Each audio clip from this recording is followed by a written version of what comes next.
तहक्षी एक राम और उनके भाइयों के जन्म से पहले राजा दशरथ और उनकी पहली पत्नी कौशल्या की शांता नाम की एक बेटी थी। कौशल्या की बड़ी बहन वेरशिनी और उनके पति राजा रोमपाद ने शांता को गोद ले लिया था, जिनका बाद में ऋषि ऋष्यशृंग से विवाह हुआ था। दो रामायण के प्रत्येक 1000 श्लोकों के बाद पहला अक्षर गायत्री मंत्र बनता है। यह मंत्र प्रतीकात्मक रूप से महाकाव्य रामायण का सार है। गायत्री मंत्र का उल्लेख सबसे पहले सबसे पुराने वेदों में से एक ऋग्वेद में मिलता है। मूल वाल्मीकि रामायण में 24,000 श्लोक हैं। 3 जब राम मिथिला आए तो वहां कोई स्वयंवर नहीं था। वह विश्वामित्र ही थे, जिन्होंने मिथिला जाने से पहले राम से कहा था कि वह वहां रखा भगवान शिव का एक अमोघ धनुष दिखाएंगे। उस धनुष का नाम पिनाक था, जिसका उपयोग भगवान राम ने सीता स्वयंवर में किया था। 4 मूल वाल्मीकि रामायण में लक्ष्मण रेखा का कोई उल्लेख नहीं है। जिस रेखा को पार नहीं किया जा सकता, उसके रूपक के रूप में इस्तेमाल किया जाने वाला प्रसिद्ध शब्द वास्तव में सीता की रक्षा के लिए लक्ष्मण द्वारा अपने तीर से खींची गई एक सीमा है। लेकिन संत तुलसीदास द्वारा रचित रामचरितमानस में भी इस कथा का प्रत्यक्ष उल्लेख नहीं है। 5 भगवान लक्ष्मण ने अपनी नींद का त्याग कर दिया, जिसके बाद उनकी पत्नी उर्मिला अपने पति की नींद की भरपाई के लिए 14 साल तक सोती रहीं। जब वे रावण को हराने के बाद अयोध्या लौटे तो देवी निद्रा तुरंत लक्ष्मण के सामने प्रकट हुई और जब वह सो गए तो उर्मिला जाग गईं। 6 वाल्मीकि रामायण के अनुसार जब राम 25 वर्ष के थे तब उन्हें वनवास मिला। वह अयोध्या लौटे और 39 वर्ष की आयु में उनका राज्याभिषेक किया गया। राज्याभिषेक के बाद 30 वर्ष और 6 महीने तक शासन करने के बाद जब वह लगभग 70 वर्ष के थे तब राम ने राज्य छोड़ दिया। 7 वाल्मीकि रामायण में सीता को बचाने के प्रयास का श्रेय जटायु को नहीं बल्कि उनके पिता अरुण को दिया गया है। 8 वाल्मीकि जी ने बताया कि धर्म के अनुसार जीवन जीने वाले महाराजा के लिए एक दिन 1 वर्ष के बराबर होता है। वर्ष को 360 दिनों और 30 दिनों के 12 महीनों से मिलकर बनाने पर काव्यात्मक रूप में 11,000 वर्ष हमें वास्तविक वर्षों की संख्या के रूप में 30 वर्ष और 6 महीने मिलते हैं जब राम ने अयोध्या पर शासन किया था। 9 सुपर्णखा ने अपने पति की हत्या के लिए रावण को मृत्यु का श्राप दिया था। सुपर्णखा का पति राक्षस राजा कालकेय का सेनापति था, जिसका वध रावण ने अपने विश्व विजय अभियान के दौरान कर दिया था। 10 रावण के पास पुष्पक विमान और भी कई विमान थे, जिसमें उपयोग किया एक अन्य प्रसिद्ध विमान दांडू मोनारा है। स्थानीय सिंहली भाषा में मोनारा का अर्थ है मयूरा, मोर और डंडू मोनारा का अर्थ है वह जो मोर की तरह उड़ सकता है। 11 पुल को बनाने में वास्तुकार नील और नाल की देखरेख में 5 दिन में 10 मिलियन वानरों ने निर्माण कराया। जब पुल का निर्माण किया गया था तब इसका आयाम 100 योजन लंबाई में और 10 योजन सांस में था, जिससे इसका अनुपात 10:1 था। भारत में धनुषकोडी से श्रीलंका में तलाईमन्नार तक का पुल, जैसा कि वर्तमान समय में मापा गया है, लंबाई में लगभग 35 किलोमीटर और चौड़ाई 3.5 किलोमीटर है। अनुपात 10:1 है। 12 वाल्मीकि के अनुसार कौशल्या ने कहा था, यदि तुम्हारे पिता ने ही तुम्हें निर्वासित किया है तो मैं उन्हें अस्वीकार कर सकती हूँ, क्योंकि पुराने दिनों में रानियों को राजा के आदेश को पलटने का अधिकार था। और ये भी कहा, लेकिन अगर कैकेयी ने ही आदेश दिया है तो तुम्हें जाना ही होगा। निश्चित रूप से वह आपके सर्वोत्तम हित को ध्यान में रखेगी।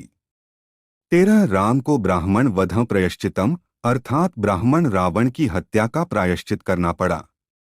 इसलिए अपने राज्याभिषेक के बाद वह एक विद्वान रावण को मारने का प्रायश्चित करने के लिए अपने भाई के साथ देवप्रयाग गए। देवप्रयाग भारत के उत्तरी भाग उत्तरांचल में है। 14 मंदोदरी रावण की पत्नी थी। वह महान वास्तुकार, गणितज्ञ, खगोलशास्त्री और कुशल इंजीनियर प्रसिद्ध मयासुर की बेटी थीं। मंदोदरी को भारत की प्रतिष्ठित पंचकन्याओं में से एक माना जाता है। भारतीय परंपरा में 5 महिलाओं को उनके आदर्श जीवन के लिए पंचकन्या की उपाधि दी गई है। वे हैं अहल्या, सीता, मंदोदरी, द्रौपदी और तारा। 15 महर्षि वाल्मीकि ने महाग्रंथ रामायण की रचना उत्तर प्रदेश के बिठूर कस्बे में गंगा जी के किनारे स्थित अपने आश्रम में की थी। ऐसा माना जाता है कि यह वही स्थान है जहां माता सीता ने समाधि ली थी और धरती में समा गई थीं। 16 वाल्मीकि का यह महान महाकाव्य श्लोक नामक छंदबद्ध दोहों से बना है, जिसमें अनुस्तुप नामक एक जटिल छंद का प्रयोग किया गया है। इन छंदों को सर्ग नामक अलग अलग अध्यायों में समूहीकृत किया गया है, जिसमें किसी विशिष्ट घटना या आशय के बारे में बताया गया है। सर्गों को फिर से कांड नामक अध्यायों में वर्गीकृत किया गया है। 17 देवी लक्ष्मी स्वरूपा सीता को वैदेही के नाम से भी जाना जाता था। उन्हें वेदवती का अवतार भी माना जाता है, जिनसे रावण ने तपस्या के दौरान छेड़छाड़ करने की कोशिश की थी ताकि वह भगवान विष्णु की पत्नी बन सकें। तब उन्होंने रावण को श्राप दिया कि वह अगले जन्म में उसके विनाश का कारण बनेगा। 18 राम के वनवास के दौरान लक्ष्मण कभी नहीं सोए। उन्हें गुडाकेश के नाम से भी जाना जाता है, जिसका अर्थ है जिसने नींद को हरा दिया है। 19 लक्ष्मण ने रावण के 3 पुत्रों का वध किया, जबकि उसके द्वारा मेघनाद का वध अधिक प्रचलित है। रावण के अन्य पुत्र प्रहस्त और अतिकाय थे। 20 लक्ष्मण शत्रुघ्न के जुड़वा भाई थे। उनकी माता सुमित्रा थीं। 21 जाम्बवंत की रचना ब्रह्मा ने रावण के विरुद्ध संघर्ष में राम की सहायता के लिए की थी। रावण के साथ द्वंद्व युद्ध के दौरान उन्होंने रावण पर प्रहार किया और रावण बेहोश हो गया। उन्होंने हनुमान को उनकी शक्ति की भी याद दिलाई ताकि वे समुद्र पार कर लंका जा सकें। 22 बाली ने रावण को भी हराया था। एक बार रावण ने बाली को युद्ध के लिए बुलाया।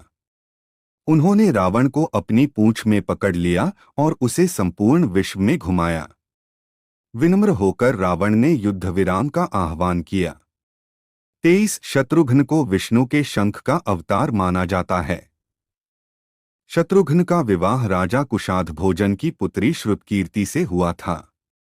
श्रुतकीर्ति राजा जनक की पुत्री सीता की चचेरी बहन थीं। 24 शत्रुघ्न ने लवणासुर नामक राक्षस का वध किया जो मधु का पुत्र था। ऐसा माना जाता है कि मधु वही स्थान है जहां आज मथुरा स्थित है। 25 भरत का जन्म विष्णु के पंचायुधों में सबसे प्रसिद्ध सुदर्शन चक्र से हुआ माना जाता है। भरत राजा जनक के भाई कुशध्वज की बेटी मांडवी के पति थे और इस प्रकार सीता के चचेरे भाई थे, जो राम की पत्नी थीं। उनके 2 पुत्र थे, तक्ष और पुष्क। इस प्रकार रामायण में सभी भाइयों की पत्नियां आपस में जुड़ी हुई थीं। 26 रावण के दादा पुलस्त्य थे, जो 7 महान ऋषियों या सप्तर्षियों में से एक थे। उनके पिता स्वयं एक महान ऋषि विश्रवा थे। रावण के ध्वज के चिन्ह पर वीणा का चित्र बना हुआ था। रावण ने एक बार शिव की स्तुति के गीत गाने के लिए एक संगीत वाद्ययंत्र बनाने के लिए अपना हाथ तोड़ दिया था। इसे रावण हत्था कहा जाता था। उनकी माता दैत्यों की राजकुमारी थीं। उसका नाम कैकसी था। कैकसी के पिता सुमाली थे। रावण आधा ब्राह्मण और आधा असुर था।